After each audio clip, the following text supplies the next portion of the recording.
Hello and welcome to our weekly Parshas here with a commentary of the Alshich HaKadosh. This week's Parsha is the second last Parsha in the book of Shemot, and that leaves us with therefore one to go. So this is Parshas Vayakel, and then after that we got Pekudi, and after that we move on to Vayikra. So Vayakel this week, and even though it's Vayakel, which continues the story of the Mishkan and elements of the Mishkan, but once again breaks off to tell us instead about Shabbos. And of course, this is a follow-on from what we learned last week. So before we start, let me just tell you that if you'd like to sponsor the weekly Alshich share, and please do, if you could send it to YY at Ask Rabbi YY. We changed that, didn't we? YY at AskRabbiYY.com, and I will be more than happy to dedicate this for a simcha or to commemorate somebody who's passed away or any other good Jewish reason. So YY at AskRabbiYY.com. Excuse me, a little frog in the throat there. Okay, so before we go into this week's Parsha, I want to continue because really we're going to look at a repeating theme of the Alshich in both Parshas. Again, the story of the Mishkan and then the breaking off of the narrative of the Mishkan to engage with the keeping of Shabbos. Remember, we talked about last week that the keeping of Shabbos has priority, or you're not allowed to break Shabbos to build the Mishkan. And the Alshich is going to go into that in more depth in this week's Parsha. But I left you off, if you remember last week, the Alshich gave five introductions in all into exactly what the purpose, why Shabbos is so important to the Jewish people. Maybe I'll just quickly review that for you, although you can certainly see it. And the first thing he said that the Sefer Zohar says, the Shabbos is split into 2 days, two parts, and that is nighttime, which we said was the feminine, the Shekhinah, the presence of God, which is like a mother, Shabbos Kala, etc., the Chododi, and then a different aspect of Shabbos, a more intense aspect of Shabbos, which is during the day, signified by two separate meals, celebratory meals. That's going to be a theme which we'll explore in Vayakel in a few minutes' time. So the first thing was this new interesting idea that Shabbos is split into two, which I didn't know. The second one was to let you know, or the Alshich says, it's not all about just keeping Shabbos as I think the historical Jewish books tend to say Jews keep Shabbos as a testimony to the fact that God created the world. No, it's not all about that. And says the Alshich, the reason for that is God wouldn't be so strict about it. What is the purpose? So he says when it comes to Shabbos, it's an expression into the world of an extra degree of Kedusha, which matches the soul which is in the Jewish person, which expands. It becomes a nefesh yisera, an extra degree of soul, which, if you were here with us last week, I had always understood to mean that you get a second soul, an extra soul. But that's not actually what it says. Your soul expands to accommodate that extra holiness. So it's a bit like a balloon, was the metaphor I gave last time. Maybe at a children's party, the child tries to blow up the balloon. I remember doing this distinctly as a little boy, failing miserably, managed to get a little balloon. Along came my father and became a big balloon. That's what happens in Shabbos. Avinu Shebashamayim, our Father in Shemayim, comes and expands the ability of the soul to connect with him and connect with Shemayim. Good. And that's what the Nefesh Yisera is. That was the idea. But the fifth one, I didn't tell you last week. I'd like to continue where we left off there, leap into Vayakel. We will find the Alshich pursuing a very, very similar explanation, because once again, in Vayakel, it says, even though it's talking about the building of the Mishkan, Shabbos takes priority. Okay, so let me read this a little bit to you, because I think you'll find this very interesting. And if you remember, last week, the reason I didn't read it to you, I said because we run into a brick wall. And this is, I think you'll find interesting as well. Occasionally this happens in the Alshich. I won't tell you what the brick wall is yet, because that'll be spoiling it. But let me read to you what he says. Hey, the fifth principle which he wants to establish, and he says the following thing. When a person treats Shabbos properly, does on Shabbos what they're supposed to be doing, to honor Shabbos, and honor Shabbos is the concept of Shabbos. We tend to think of Shabbos almost being a big entity, and in a sense it is, but the real connection that we've been explaining between us and Hashem, which Shabbos gives us, if you're doing things in Shabbos which emphasizes and underlines and magnifies that, that's called Shabbos.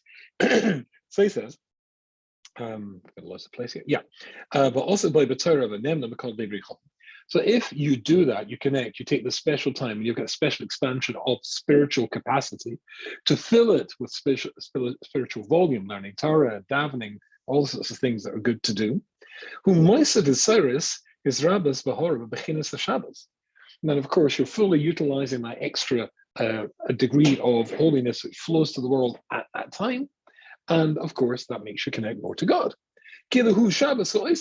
It's almost as though you're making Shabbos. And Jewish housewives do talk about making Shabbos in a real sense. And there's a posset Micha which hints to this idea. My soul was full of the spirit or the strength given to me by extra facility given to me by God. The idea of Inyan. Since that extra degree of holiness itself is Shabbos, is now filling up your spiritual insights, and that is filling it up, and that is because you've intended to use that vehicle to drive you higher, then because Shabbos Eliona, and that connects you to heaven. Therefore, what you do on Shabbos really travels upstairs and illuminates your place in the world to come. More about your place in the world to come shortly. Now, with that as an introduction, you can understand the Gemara, which says in Shabbos Kuf Yud Tes Omid Aleph, and here's the brick wall. It doesn't. I had a great deal of trouble trying to locate this Gemara. Indeed, the Gemara in Shabbos does talk about people doing special things to honor Shabbos, but what the Alshich is going to quote here doesn't appear in our Gemaras. I have a friend who has got a very, very outstanding collection of original manuscripts of first editions from the time of when printing really started. Jewish printing, of course, was very much focused in Venice and in Germany. He's got original volumes, and I thought maybe one of the original Talmuds had the Alshich version. I'll read the Alshich version to you anyway. But here's the story it says there. Rebbe Pliny, a certain rabbi, certain person, that he did incredible things in order to honor Shabbos. And he brought most luxurious foods and most luxurious wines and etc. Well, almost Ishta, and he said to his wife, now that version doesn't appear in our Talmud. There's a story about somebody who did all that, but there's no version of him speaking to his wife. In the Hoya Rebbe Yochanan, if the great Rabbi Yochanan was to come, it's to be a guest beside us. I'm doing all this because naturally I would be honoring him. Wouldn't I be honoring him? So I'm doing that for Shabbos. But the Alshich says, but the analogy is weird. Because indeed, if Rabbi Yochanan had come and you to be your guest, of course you would honor him. You're giving beautiful fruits and beautiful foods to honor him because he would eat the beautiful fruits and wines. But Shabbos doesn't. By increasing your table in Shabbos, why on earth and how on earth could that possibly be conceived of honoring Shabbos? Shabbos is a physical being who enjoys it, gets taste buds tingling in his mouth as wine or l'chaim dances on top of it. Shabbos is Shabbos. So what does it mean that there is a mitzvah to beautiful foods, which there is? Shabbos, Bosva Dogma, Matamim, as we sing in Shabbos in one of our Semiras. What does it mean? What's this analogy working here in the Gemara? It's not analogous at all. Shabbos doesn't eat. Rabbi Yochanan would eat. So therefore, this Achnas Etzlo Lohi Inish Machnas B'Shila, Hello Yiksha, says the Alshich in the Donovan. This is not a comparison. Rabbi Yochanan had come, as soon as Rabbi had come as the guest, he would have eaten. But in this case, we're the people who are doing the eating when it comes to Shabbos. We prepare a beautiful meals, beautiful table, and we enjoy it. What do you mean Shabbos enjoys it? But bearing in mind what is said, that when it comes to Shabbos, there's an expansion of the spiritual soul that the person already has. It simply expands to contain more. contain more spirituality. He me'ekas gedolos kedushas the Shabbos ability to friends mimenu. And that fills up with the kedusha, the holiness, the spiritual energy that comes to us on Shabbos, which never leaves. Masha ono oichlin l'shem kedushas Shabbos. And if we eat our food as a vehicle to grow to connect to Shabbos, that's what it means that you're honoring Shabbos. That's what it means that you honor Shabbos by making a beautiful table and offering beautiful food. But it's only if you're intending through that to take the physical pleasure to be a spiritual stepping stone. I saw in a sefer once called Sefer Ber Yosef a very intriguing idea, and he said when the non-Jewish world wants to connect to the spiritual, they always exclude or cut themselves off from some physical pleasures of this world. And when he said that, he said, in all, of course, when somebody in debate says all, as soon as you use that generalization, you've lost your debate, because there's always an exception to the rule. I mean, all Scotsmen wear kilts. I don't know why that particular analogy came into my mind. No, they don't. All Muslims are terrorists? No, they're not. All Chinese are communists? Well, that's not true. And so on and so forth. All usually means you've just crashed your argument into a wall. However, in this case, I simply, even though my gut reaction was to reject whatever he was going to go on to say on that premise, the more I thought about it was right. Because when the non-Jewish world wants to connect to God, then they reach for the sky. They reach for the sky and cut themselves off from the earth. So they'll cut themselves off from some aspect. Muslims, of course, cut themselves off from alcohol in the church, certainly in the Catholic Church. But also in the Church of England, but in that family of churches, a celibacy, a disconnection of husband and wife, the husband and wife model, celibacy is considered to be the highest spiritual level. Catholic priests, of course, are meant to be celibate, so on and so forth.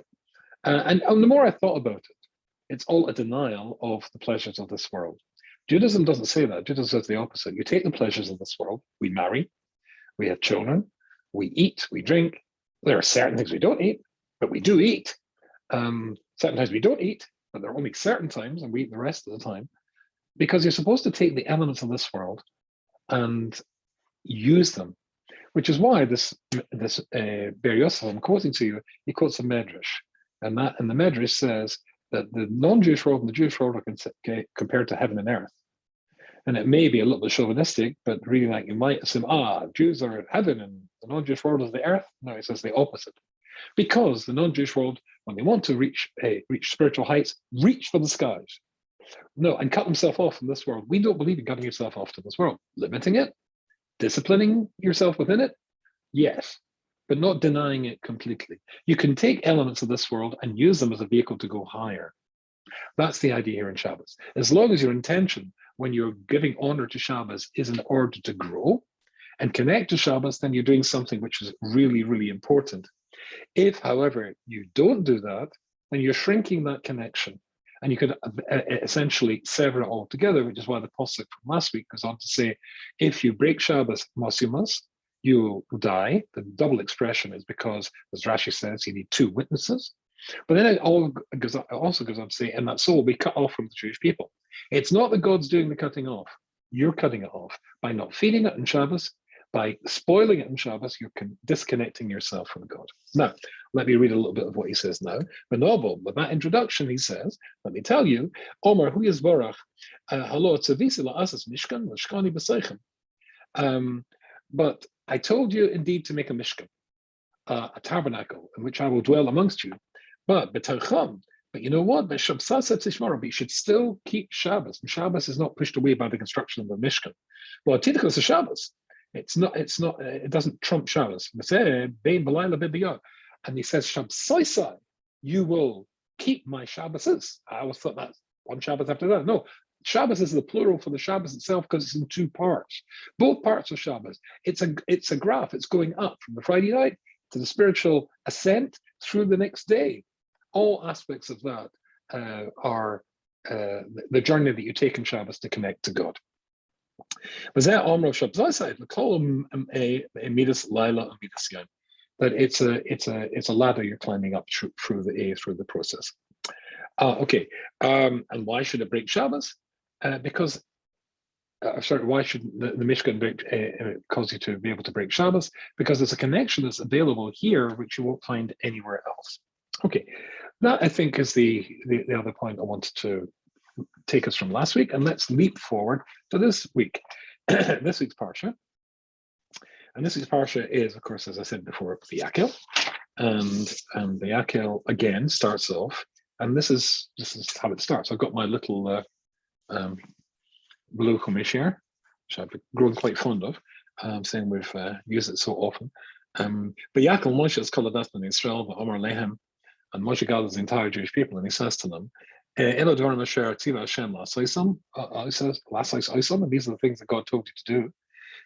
And that is Sheish Shamim, and that is, it's supposed to be, which it goes on to say later, that the Jewish people are, each of them are supposed to take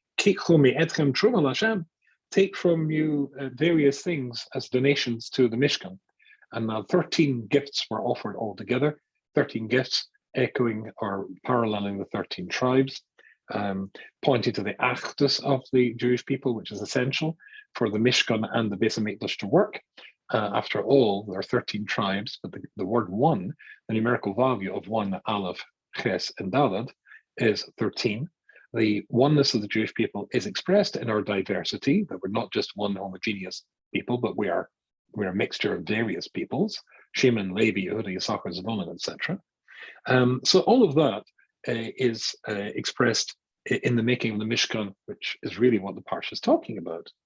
But again, it breaks off to talk about Shabbos, second time. Eli hadvarim and posuk base, these are the things Hashem that's God has commanded you to do. But Sheish is then, but Sheish is Yom for 6 days, Malacha, you should do Malacha, you can work. But Yom HaShvi, but on the seventh day, Yelachem Kodesh Shabbos Hashem, Kol Osava Malacha Yomosh. Anybody does a work on it is Shodai, Lo Sevaru Eish, we call Mashasekam B'Yam Shabbos. Don't allow a fire, Sevaru Eish. Let's see how they translate that. That's why I like using the art scroll. I can see how they translate it. Do not kindle a fire in any of your house. Could mean kindle or can mean to pass through. Sevaru Eish, V'kol Mashasekam, and all your dwelling places B'Yam Shabbos. On Shabbos. That's what we're really going to be focusing on in this week's Parsha in Vayakel. And here, now, as I say, I keep reminding you that this is the second second series of our Alshich shir. So there is a shir on the Alshich at the beginning of the Alshich commentary, at the beginning of Vayakel. You can find the same place that you're finding this, either in Torah Anytime or my YouTube channel. You can find the previous year as well. So if you wanted to say Advatar from the Alshich at the beginning, go back to 2021, 2021. But this one. Okay, the Alshich focuses on Osavara Ish Bekal Moshe Sechem B'Yom HaShabbos, and he's going to tell you something which is going to be quite astonishing, and indeed quite scary. When I was preparing this earlier, I must admit I was not quite aware of this. But you'll see what I wasn't aware of. So much I'm not aware of, but very shortly. Listen to what the Alshich says here. But again, this dynamic that we started, this argument that we started and tried to solve in last week's Parsha about Shabbos, comparing the holiness of Shabbos, a Kedusha, a holiness Bizman in time, to the holiness of place, which was the Mishkan. Then we said that the holiness in time always trumps holiness in place. And we've explained that. But he still wants to continue and is a bit suspicious that perhaps somebody might see that the holiness of place should, in the contrary, it should trump the holiness of Shabbos. And he's going to give a very down-to-earth answer here, a very prosaic answer as to why it shouldn't do. But let me read this to you. I'm Meshur Mokum Baldi. In person, who's a bit argumentative or cynical, might turn around and say, Lechalak, to argue and say, Im Groma Malachas a Mishkan, Lahasha Shkina, Bekol Zgus, Echa Me Karbonas, Menasas Boy Bekol Shabbos. If it is the case that when the Mishkan is created, that breaks Shabbos, because the sacrifices that the Jewish people offer in the Mishkan on Shabbos and in the Beis HaMikdash, its successor, which do occur in Shabbos, include the killing of animals and burning of, offering up sacrifices when they're cooked. It does break Shabbos. Alkain Omer Lo Sefara Ish. That's why the pasuk here in pasuk Lamed Hey, don't kindle a fire in your dwelling places in Shabbos, is to tell you, Lover, Hine Hamishkan Ge'ez Ena Moshe V'Shikan Koelakim. Here, at this stage, the Mishkan is not yet been created. The holiness of Shabbos does exist. You can break Shabbos for a holiness that already exists. For example, you can break Shabbos to save a Jewish life. You can save Shabbos to circumcise a Jewish child, because the Kedusha of a Jew already exists. And if you've got to do something to that with that Jewish life, save it, bring it into the Jewish people, then that defeats Shabbos. But that's because the holiness already exists. But the holiness of the Mishkan doesn't yet exist. It's being constructed, but it's only when it will be constructed, when it's finished, that the Shekhinah, that sacrifices, the presence of God and sacrifices, will be present there, and when Shabbos gets pushed away. So you can argue, it's fair enough to argue when Shabbos is, when the Mishkan is there, then it defeats Shabbos, and clearly it does, because you can offer sacrifices and do various other malachas on Shabbos in the Beis HaMikdash and in the Mishkan. But before it is the Beis HaMikdash or the Mishkan, then certainly you can't. You can't break Shabbos for the building of the Mishkan. It doesn't defeat Shabbos when it's not yet built. But when it is, then you've got an argument. Okay, so therefore he says, you can't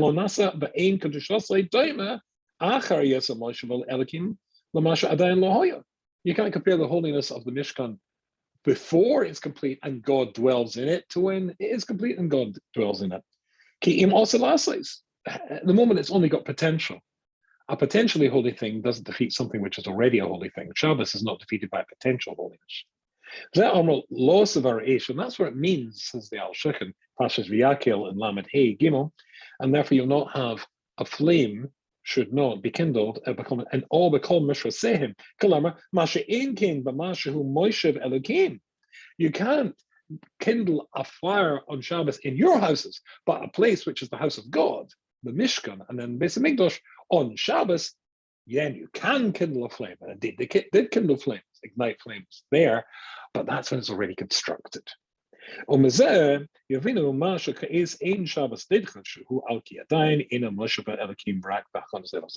can understand why the Shabbos, as Rashi pointed out, is not paused or broken for the construction of the Mishkan, and when the Mishkan is already constructed. After all, here we're talking about the making of the Mishkan.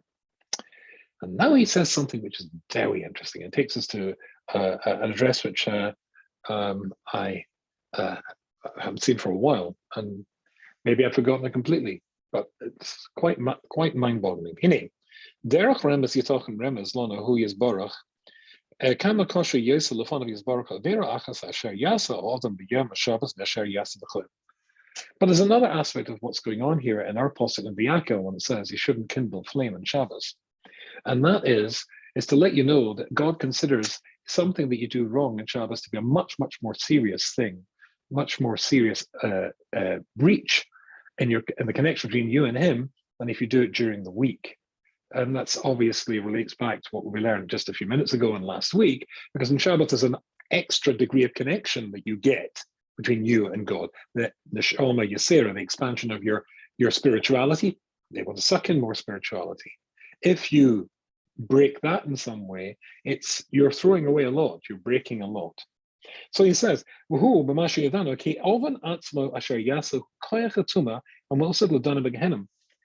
when you do something negative, then what you're actually doing, you're creating a prosecutor, a witness who will testify against you in hell.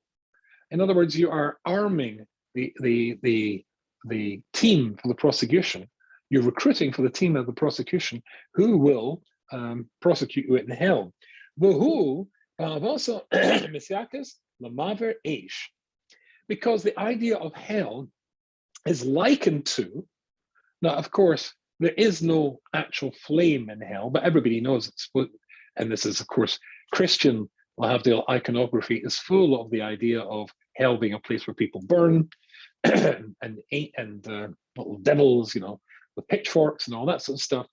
But even though in our Tanakh it does refer to hell as being a place of burning, of course you have to be physical to burn, as we understand burning. But at least it gives you a taste of what as painful as burning is, hell is burning like that. So here when it's talking about don't kindle a fire on Shabbos, it's a hint to that. Now listen to this next bit because I find this incredibly interesting. But really what it's talking about, when it says, Lo saber eish bekol mishrasechem, in any of your places. What's your places? It's chelik asher begehenim. It's talking about hell, your place in hell. Do we have a place in hell? And that's the exciting bit, the terrifying bit, which I spotted when I looked at this morning in preparation. Everybody knows it says in Pirkei Avot, at the beginning, Kol Yisrael Yeshem Kelek La'olam Haba. Every Jew has a place in the world to come. What the Gemara says in the Chagiga, I'm going to read it to you in a second, is every Jew also has a place in hell. We've got a place in heaven and a place in hell. Where are you investing? You've got two properties. Are you investing in that property or the other property? If you've invested in the other property, when you eventually go to live there, when you pass away, it's beautiful because you've really furnished it beautifully according to your taste. It's going to be good. But that other place, well, if you're a really good guy, then you don't take up residence there at all. If you're a bad guy, you've been furnishing it as well. And every negative act that you or I do, you're creating a negative force. That negative force is waiting for you in the hell that you make yourself. Loss of our age, don't create a fire, don't kindle a fire in your places, in Moshe Sechem, in the places that you've already got in hell. Because when you break Shabbos, that's a particularly great injection of accusation and an injection of or a recruiting of the team of people who are going to give you a hard time if, God forbid, you actually end up down there. Because your guilt transforms itself into a flame, again, figurative flame, but a painful experience, let's call it that. Okay, the kafel ra asher isa avera b'yom Shabbos, and that's why there therefore is a double dose of pain and punishment that comes from breaking Shabbos, because you got a double injection of kedusha, of holiness that you get in Shabbos, the neshama yasera, which you have violated by breaking Shabbos. So this is going to be something seriously to avoid. Magam shakoifa es nefesh yasera, and particularly because you have now damaged the extra degree of holiness that you got, and making an experience or investing in the future and experience yourself, which is doubly hot, if you like, because it's a doubly serious crime. And that's what the loss of Eish means.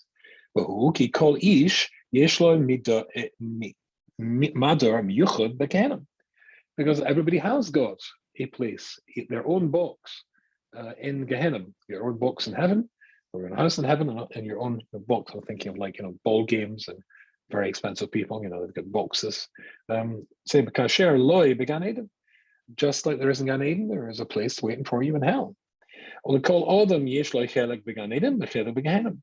While ze Omar hu yisbarach, Amahal Shabbos, and therefore God says here, don't break Shabbos. Oh, even if you're making the Mishkan, we've already explained that. Or Ovid Avera, Zelos Shabbos, and don't do any other Avera, apart from the ones that might still be an Avera during the week, but particularly in Shabbos. Shesa Libchem Velos Avera Ish. Sort yourself out and don't. You want to pour water on the flames, not gasoline, to make it burn even higher. Don't pour more flames in that place waiting for you downstairs if, God forbid, you end up there. On Shabbos. And now, if we look back at the Pasuk, you Jews, those places in hell which are potentially yours, Don't pour flames on them. Make them even worse beyond Shabbos when it comes to Shabbos. Okay. Ki kodesh hayom atem ma'avirim bo eish v'tumah b'yom adraba ad gehenim mitzdarim b'nitish koich tzuvas agadim bo. Particularly in a day, which really, instead of being pouring gasoline, it'd be pouring cold water on that place and cooling it off, so that really it's water damage and it's not inhabitable because you poured water on it. Torah, as he said before, mitzvahs, beautiful meals in order to connect to God. So be careful when it comes to Shabbos. Shabbos is truly something which is an investment, a double investment. It's like the people who offer you, an invest in this, you'll get double the rates anybody else will offer you. You always have to be very suspicious of such people, of course, but not when it comes to Shabbos. Shabbos offers you a double return that you'll get from any other time. I have to rush away a little bit early this week because my chavrusa, Naftali Rakov, is making a wedding for his son in Lakewood, which is 2.5 hours away. And so I'm afraid I have to rush early, but I wanted to get this on, even as a little bit shorter than usual, so that you get a chance to see it. I wish you a very good Shabbos. Please join me next week when we'll finish learning the Alshich for our second series on the last Sedra in the book of Shabbos. Good Shabbos.